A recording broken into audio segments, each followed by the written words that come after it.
ஆழ்ந்து கேளுங்க.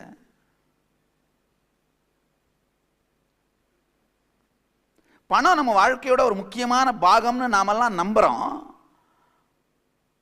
அப்படின்னும் போது அப்ப கணக்கு வழக்க பார்க்கறது ஒரு முக்கியமான, நாம ரொம்ப விரும்புற ஒரு செயலா இருக்கணும் இல்லையா?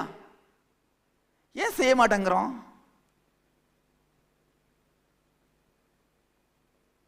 செய்ய மாட்டேன்றோம் பாருங்க. ஏன்னா அதை சிந்தனை செய்த உடனேயே, அந்த பேலன்ஸ் ஷீட்டை பார்த்த உடனேயே நமக்கு ஏற்படுற அந்த உணர்ச்சி கொந்தளிப்புனால அதை பார்க்காமலே வாழ்க்கையை முடிச்சுறதுக்கு முயற்சி பண்றோம்.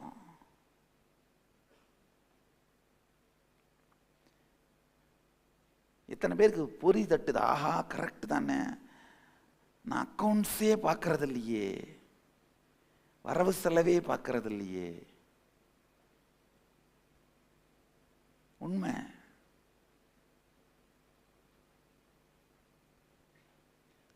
நல்லா புரிஞ்சுங்க. எந்த ஃபீல்டில் ஸ்டேபிளா தொடர்ந்து உங்க தாட் கரண்ட்டை பில்ட் பண்ண முடியலையோ அந்த ஃபீல்டில் வெற்றி அடையவே முடியாது.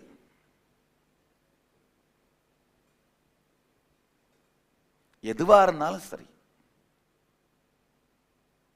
Doctor, engineer, lawyer, politician, social leader, cinema artist, இல்ல சமூக சேவகர்கள், எந்த துறையாகட்டும், அந்த துறையில தொடர்ந்து நம்முடைய தாட் கரண்ட்டை பில்ட் பண்ண முடியணும். ஏற்கனவே இருக்கிற ட்ரெண்டுக்கு பிரேக் த்ரூ கொடுக்க முடியணும்.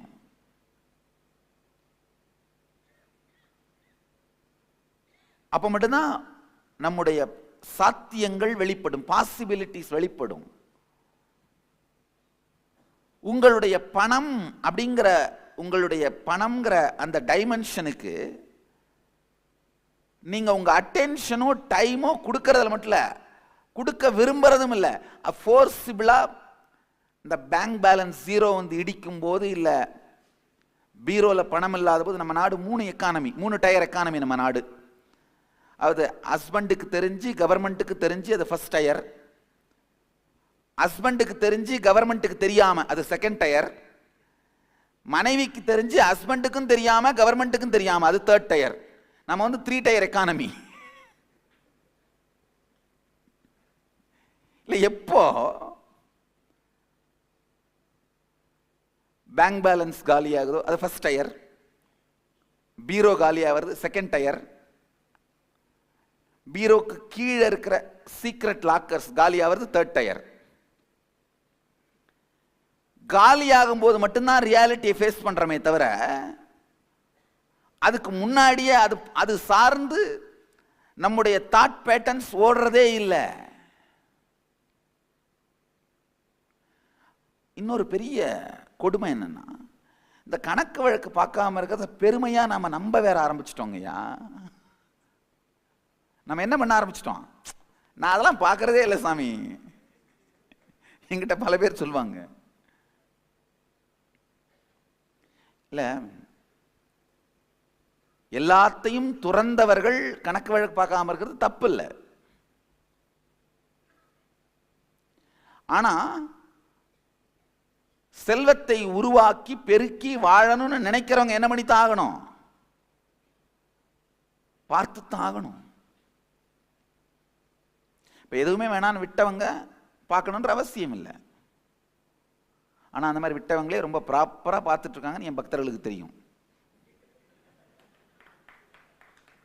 347 ஆசிரமத்தில் எத்தனை டம்ளர் இருக்கு,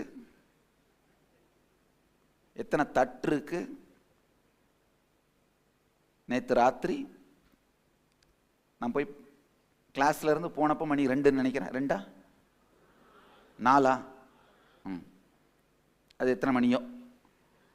அதுக்கு பிறகு டெய்லி அக்கௌண்ட்ஸ் பார்த்து முடிச்சு சைன் பண்ணி முடிச்சுட்டு தான் என்னுடைய ரெஸ்ட்டுக்கு போனேன். இன்னைக்கு விடிய காலை வரைக்கும் மொத்த ஆர்கனைசேஷன், உலகம் முழுக்க இருக்கிற அத்தனை ஆர்கனைசேஷனோட அக்கௌண்ட்ஸும் என்னால் நம்பரை சொல்ல முடியும்.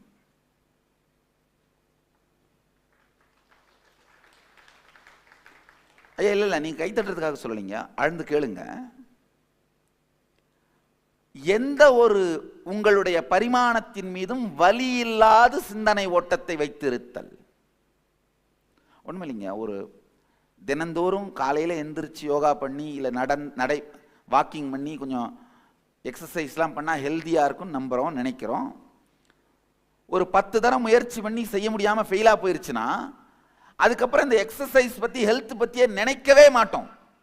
கண்ணை மூடிக்கிட்டே டயபெட்டிஸ் இந்த இன்சுலின் போட்டுப்போம், கண்ணை மூடிட்டே பிபி டேப்லெட் சாப்பிடுவோம், அதை பற்றி யோசிக்கவே மாட்டோம். அதை பற்றி சிந்திக்கிறதுக்கே வலிக்கிறதுனால அதை பற்றி சிந்தனையே பண்ணுறதில்ல. இது எத்தனை பேர் பண்ணுறீங்க?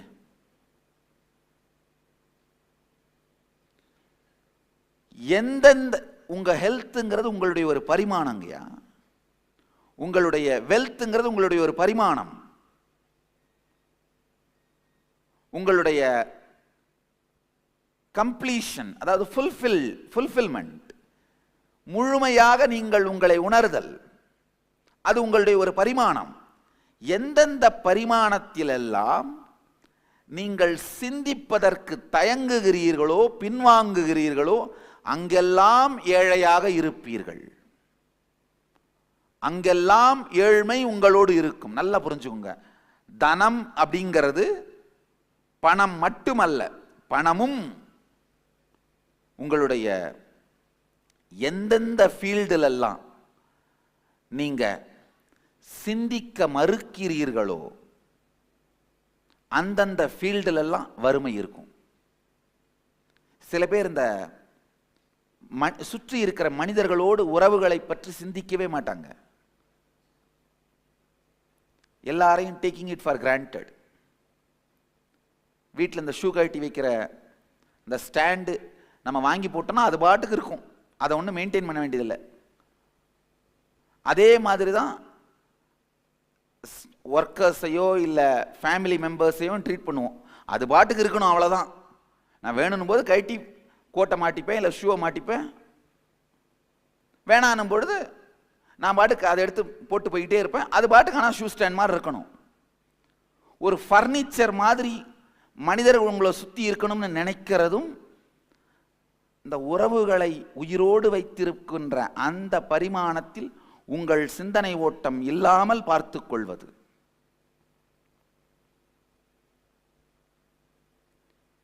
எந்த துறையில் உங்கள் சிந்தனை ஓட்டம் இயங்காமல் போனாலும் அதுக்கு காரணம் இன்கம்ப்ளீஷன்ஸ். எந்த துறையில் இன்கம்ப்ளீஷன் இருந்தாலும் வறுமை இருக்கும். ஆழமா புரிஞ்சுக்கோங்க. உண்மை இல்லைங்கய்யா, வறுமைங்கிறது நாம் வரிந்து வலிந்து நம் மீது திணித்துக் கொள்வது. நான் கதை சொல்லலைங்கய்யா, தத்துவம்லாம் பேசல, ரொம்ப பிராக்டிக்கலா சொல்றேன். சாப்பிட்ற அந்த பிரெட்டை பிளட்டா மாத்திர இவ்வளோ பெரிய மெக்கானிசத்தை நடத்துகிற இன்டெலிஜென்ஸ் நீங்க அந்த பிரெட்டை ஏர்ன் பண்ற அளவுக்கு இன்டெலிஜென்ஸ் இல்லாமலா பிறந்துட்டீங்க? கிடையாது. சாப்பிட்றத ஜீரணம் பண்ணி ரத்தமா மாத்திர இன்டெலிஜென்ஸ் மெக்கானிசம் நீங்க. உண்மையில பார்த்தா பணம் பற்றி நீங்க வச்சிருக்கிற தவறான பேட்டர்ன்ஸ் உங்களை நீங்களே காலவாரி விட்டுட்டே இருப்பீங்க. பல பேர் என்கிட்ட சொல்றது உண்டு, சாமி எல்லாம் முடிஞ்சு என் ப்ராஜெக்ட் ஃபினிஷ் ஆகிற ஸ்டேஜில் கொலாப்ஸ் ஆயிருக்கு சாமி, இந்த மாதிரி நான் பல தரம் தொடர்ந்து நடந்துகிட்டே இருக்கு சாமி, யாரோ எனக்கு சூனியம் வச்சுட்டாங்கன்னு நினைக்கிறேன். இது எத்தனை பேர் இந்த மாதிரி ஃபீல் பண்றீங்க சொல்லுங்களேன்? நான் என்ன ஆரம்பிச்சாலும் முடியிற டைம்ல கொலாப்ஸ் ஆயிருது சாமி, முடியிற டைம்ல பிரேக் ஆயிருது சாமி. நல்லா புரிஞ்சுக்கோங்க, இது ஒரு பேட்டர்ன், இது ஒரு பேட்டர்ன். பேட்டர்ன்னா என்னன்னு சொல்ற, ஆழமா கேட்டுக்கோங்க. இது ஆழ்ந்து கேளுங்க, இது ஒரு முக்கியமான டெஃபினேஷன். அதாவது ஒரு பிரச்சனையை பற்றி மனசுல குடைஞ்சிக்கிட்டே இருப்பீங்க, திடீர்னு ஏதோ ஒரு பொறி தட்டும், கிளிக் பண்ணும், கிளிக் ஆகி அந்த பிரச்சனைக்கு தீர்வு கண்டுபிடிச்சிருவீங்க. அந்த தீர்வை கண்டுபிடிச்சிட்டு ஒரு 2 நாள் ஜாலியா இருப்பீங்க. ஒரு 4 நாள் கழிச்சு அந்த தீர்வை மறந்துட்டு திரும்ப அதே பிரச்சனையில் உட்காந்து கொடன்னு குடைஞ்சிட்டே இருப்பீங்க. ஒரு 4 நாள் கழிச்சு அதே தீர்வு உங்களுக்கு கிளிக் ஆகும். உடனே ரிலாக்ஸ்டா ஒரு 4 நாள் இருப்பீங்க. 4 நாள் கழிச்சு திரும்ப அதே தீர்வை மறந்துட்டு அதே பிரச்சனை எடுத்துட்டு குடஞ்சிட்டு இருப்பீங்க. அதுக்கப்புறம் அதே தீர்வு நினைவுக்கு வந்து அதே பிரச்சனை இருந்து ரிலாக்ஸ் ஆவீங்க. இதை எத்தனை பேர் அனுபவிக்கிறீங்க? கை தூக்குங்க. இதுதான் பேட்டர்ன். இதுதான் பேட்டர்ன், நம்ம தாட் பேட்டர்ன். கொடுமை பாருங்க. ஒரு பிரச்சனை கடைஞ்சி கடைஞ்சி கடைஞ்சி கடைஞ்சி கடைஞ்சி தீர்வை கிளிக் பண்ணிட்டு அந்த தீர்வை மறந்துட்டு அதே பிரச்சனையை எடுத்துட்டு வந்து திரும்ப திரும்ப கடைஞ்சிட்டு இருந்து ஒரு 4 நாள் கழிச்சு டயர்டானோடனே அதே தீர்வை நினைவுக்கு எடுத்துட்டு வந்து ரிலாக்ஸ்டா இருந்துட்டு, ரொம்ப ரிலாக்ஸ்டா இருந்துட்டோம் தப்பு அப்படின்னு தீர்வை மறந்துட்டு திரும்ப அதே பிரச்சனையை எடுத்துட்டு வந்து நம்மளை நாமளே கடைஞ்சிட்டு இருந்து ரொம்ப கடைஞ்சிட்டோம் போல வேண்டான்னு ப்ராப்ளத்தை போட்டு தீர்வை எடுத்துட்டு வந்து கொஞ்சம் ரிலாக்ஸ்டா இருந்து, இது நமக்கு நாமே பண்ணிக்கிற டிராமாங்கய்யா. நம்மளோடையே நாம பண்ற டிராமா. பணத்துக்கும் நம்மளுக்கும் இருக்கிற ரிலேஷன்ஷிப்பும் இந்த பேட்டர்ன் மாதிரி தான் இருக்குங்கய்யா. இது நமக்கு நாமளே பண்ற டிராமா. பணம் கஷ்டம் அப்படின்னு நம்பிட்டீங்கன்னா ஈஸியா வந்தா கூட அது வர்றதுக்குள்ள நம்ம கஷ்டம்ன்ற நம்பிக்கையை நாமளே நிரூபிக்க வேண்டிய தேவை இருக்கிறதுனால வர்றதுக்குள்ளேயே நம்முடைய டயர்ட்னஸ், நம்முடைய பழைய ஃப்ரஸ்ட்ரேஷனு எல்லாத்தையும் அந்த சூழ்நிலை மேல போட்டு நல்லா நடந்துகிட்டு இருந்த ப்ராஜெக்டை 1-2 டிஸ்டர்பன்ஸ் பண்ணி நாமளே நம்ம வாயை வச்சுட்டு சும்மா இல்லாம அந்த டிஸ்டர்பன்ஸ் வந்த உடனே பாத்தியா நான் சொன்னேன் இல்லை எவ்வளோ கஷ்டம்னு, இப்போ புரியுதுலன்னு நம்மளை நாமளே அதை நம்ப வச்சுக்கிட்டு அப்புறமா அந்த சிக்கலை நாமளே சரி பண்ணி அதை அடைஞ்ச உடனே அப்பா நான் சொன்னேன்ல கஷ்டப்படாம வராதுன்னு. எத்தனை பேர் இந்த பேட்டர்னோட நீங்க விளையாடிட்டு இருக்கீங்கன்னு உங்களுக்கு புரியுது? உண்மையிலேங்கய்யா நம்மளுக்கு நாமளே நடத்துகிற டிராமா தான் வாழ்க்கையில பெரிய டிராமா. நம்ம எல்லாருக்குள்ளேயும் பணம் சார்ந்து இருக்கிற காம்ப்ளிகேஷன்ஸ், அது சார்ந்து இருக்கிற இன்கம்ப்ளீஷன்ஸ், அது சார்ந்து இருக்கிற வலிகள், அது சார்ந்து இருக்கிற வேதனைகள், இது வெளியில எடுக்கப்பட்டாலே நல்லா புரிஞ்சுக்கோங்க. இந்த வார்த்தையை புரிஞ்சுக்கோங்க. இது லாஜிக்கலா எப்படி அப்படின்றத எக்ஸ்பிளைன் பண்றேன். ஃபர்ஸ்ட் இந்த ஸ்டேட்மெண்ட்டை புரிஞ்சுக்கோங்க. நம்முடைய சிந்தனை ஓட்டம் நம்மளை சுத்தி ஒரு மேக்னெட்டிக் ஃபோர்ஸை வைக்குதுங்கய்யா. என்ன மாதிரி சிந்தனை ஓட்டம் வச்சிருக்கீங்களோ அந்த மாதிரி நிகழ்ச்சிகள், அந்த மாதிரி சூழ்நிலை தான் உங்களை வாழ்க்கையை சுத்தி வந்துகிட்டே இருக்கும்.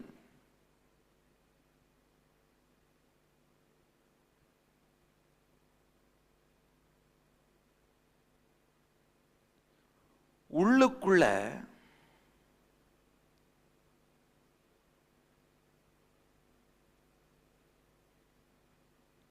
உங்கள் சிந்தனை ஓட்டம் கம்ப்ளீஷனுக்கு வந்ததுன்னா உங்களுடைய மேக்னெட்டிக் ஃபோர்ஸே மாறி உங்க வாழ்க்கையிலையும் சரியான சூழலையும் வெற்றியையும் தானா அட்ராக்ட் பண்ணுவீங்க. இப்ப நான் என்ன சொல்ல வரேன்னா, உங்களுக்குள்ள இருக்கிற சிந்தனை ஓட்டத்தை மாற்றுங்கள், செல்வத்தை உங்கள் வாழ்க்கையில் ஈர்ப்பீர்கள்னு சொல்றேன். கூரையை பிச்சுட்டு குட்டுமா சாமி நீங்க கேட்கலாம். கூரையை பிக்காம ஜன்னல் வழியாவே குட்டுவார், கவலைப்படாதீங்க. கூரையை பிச்சு அதை ரிப்பேர் பண்றது வீண் செலவு தானே. கதவு வழியாவே வரும், ஜன்னல் வழியாவே வரும். ஐயா உண்மைங்கய்யா, நல்லா புரிஞ்சுங்க. இந்த வார்த்தைகளுக்கு நான் பொறுப்பு.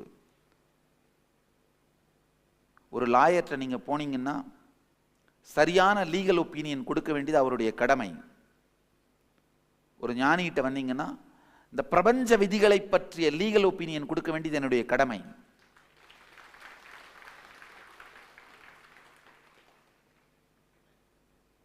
இந்த பொறுப்பிலிருந்து சொல்கிறேன், இந்த வார்த்தைக்கு நான் பொறுப்பு. அது மட்டும் இல்லை, நான் சொல்ற வார்த்தையை நீங்கள்லாம் போய் கடைபிடிக்க போறீங்கன்ற அந்த பொறுப்பையும் பார்த்துவிட்டு சொல்கிறேன். இந்த ஏதோ டிவி சேனல் மாற்றும் போது திடீர்னு நித்யானந்தர் தெரிஞ்சாருன்னு பார்க்குறவங்கலாம் நான் சொல்கிறத கேட்பாங்க, கேட்க மாட்டாங்க, வாழ்வாங்க, வாழ மாட்டாங்க, அது வேற. ஆனால் எல்லாவற்றையும் மீறி இங்கே வந்து இந்த ஹாலுக்குள்ளே உட்காந்துருக்க, இந்த ஹாலுக்குள்ளே அவ்வளோ ஈஸியாக வர முடியாது. அந்த காலத்துலலாம் இமாலயாவுக்கு தேடி போகணுங்க, ரொம்ப கஷ்டப்பட்டு இமயமலை தேடி போகணும்.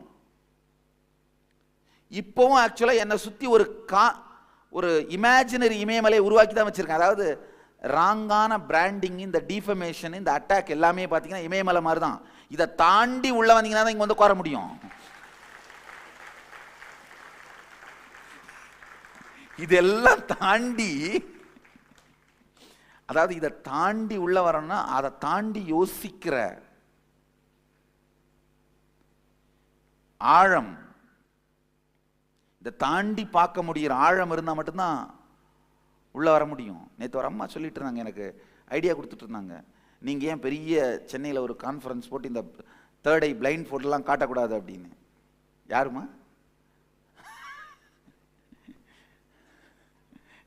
இல்லை, உங்களுடைய அன்புக்கும் உங்களுடைய என்ன சொல்றது ஆற்றாமைக்கும் நன்றி. நீங்கள் என்ன விரும்புறீங்கன்னு புரியுது. நான் சொல்கிறேன் கேட்டுக்கோங்க, ஒரு விஷயம், தகுதி இல்லாதவர்களுக்கு இது போய் சேருவதற்கு நான் விரும்பினாலும் கடவுள் விரும்புவதில்லைமா.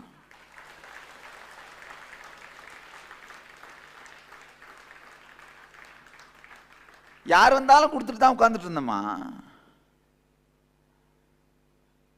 நான் பாட்டுக்கு சிறுபிள்ளை மாதிரி உட்காந்து சிரிச்சுக்கிட்டு விளையாடிட்டு ஆடிக்கிட்டு பாடிக்கிட்டு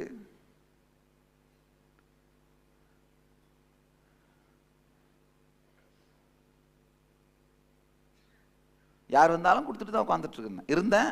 அப்படிதான் இப்பவும் இருக்கேன். யார் வர்றாங்க போறாங்கன்றதை பற்றி கவலை கிடையாது. நான் பாட்டுக்கு நதி மாதிரி ஓடிட்டு இருக்கேன். யாருக்கு வேணுமோ குடிச்சிட்டு போங்க, யாருக்கு வேணுமோ முகந்துட்டு போங்க, யாருக்காவது பிடிக்கலன்னா 1-2 பண்ணிட்டு போங்க, அதெல்லாம் உங்க விருப்பம். நான் பாட்டுக்கு ஓடிட்டு இருக்கேன். கை கால் கழுவுறவங்க கழுவுங்க, குடிக்கிறவங்க குடிங்க, கொண்டுட்டு போறவங்க கொண்டுட்டு போங்க.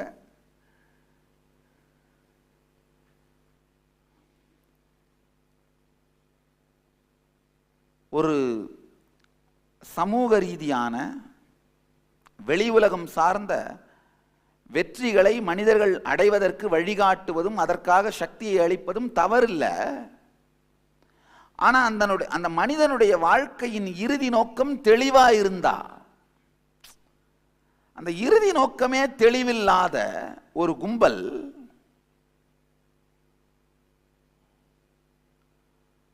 தாறுமாறாக உபயோகப்படுத்த துவங்கியதனால். இன்னொன்று, எல்லாத்துக்குமே ஒரு இன்டெகிரிட்டி இருக்குங்க. அதாவது இந்த இயக்கத்துக்காக